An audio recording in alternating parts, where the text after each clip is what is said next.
Today I'm going to talk to you guys just a little bit about parallel lines. Parallel lines, I mean, you guys know these, you've seen these. I mean, railroad tracks, we have railroad tracks. They're never going to touch each other. Okay, or if we have like a mountain range, we have two different mountains or whatever.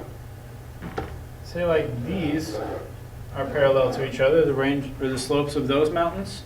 Okay, so there are lines that have the same slope. Don't forget, in y equals mx plus b, when we have solved for y, m is your slope. So as long as they have the same m or the same slope, then lines are parallel. So for example, you guys may see problems like this, where it's just giving you two equations of lines and it's asking if they are parallel.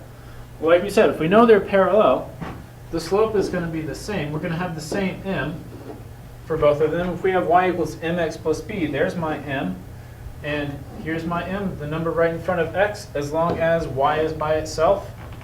Positive 3 and positive 3, so there we go. Yes, these are parallel. Yes, parallel, parallel. Not a pause button, but parallel. Or a little guy. Yeah, he likes math. Woohoo! Okay, here's an example as well. Trying to find parallel lines.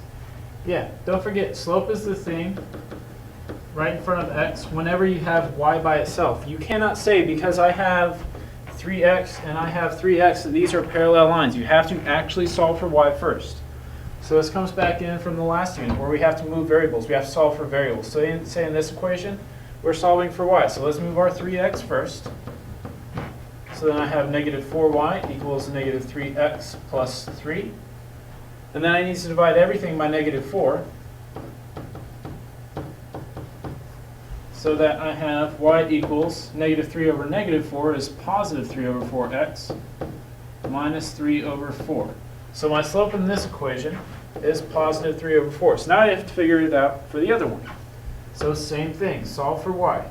So minus 3x minus 3x, 4y equals negative 3x plus 8. And then divide everything by 4.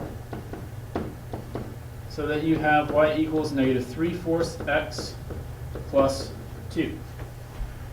Okay, and here is my slope for this equation, negative 3/4. Well, I hope you didn't say it was from the beginning, because we have positive 3/4 and negative 3/4. They're really, really close, except this one is going up. It is a positive slope. Over here, we have a negative slope, so that one's actually going to be going down.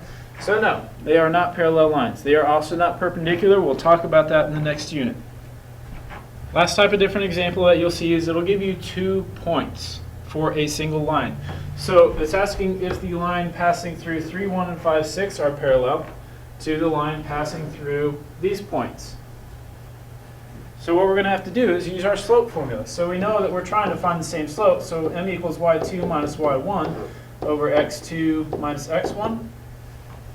Doesn't matter what you name them, so I'm going to name y2 6, so that means x2 is 5, y1 is 1, x1 is 3. Okay, so if I put it in your equation, 6 minus 1, y2 minus y1, right, that was what I was on top, over x2 minus x1, so over 5 minus 3. 6 minus 1 is 5, 5 minus 3 is 2, as far as I can go. So my slope on that side is 5/2. If I do the same thing with this side, say I call 8 my y2, so x2, y1, and x1. The more you label these things, the better off you'll be when you check your work and try to work it out on the test. It helps you process it more. So if we have y2 minus y1, we have 8 minus negative 7 over x2 minus x1, so negative 2 minus negative 8. Now, 8 minus the negative 7 is 8 plus 7, so 15, like my 5, over negative 2 plus 8 is 6, which will reduce to 5/2. Ha! Cool. That is the same number as that. It's not negative anything. It's not any different signs. It's the exact same number. So since it's the exact same number, yay! We have parallel lines. And they go on forever and ever and make railroads out to Carolina, California. I don't know. I'm sorry. Thank you guys for watching. I will see you in class, and have a lovely evening.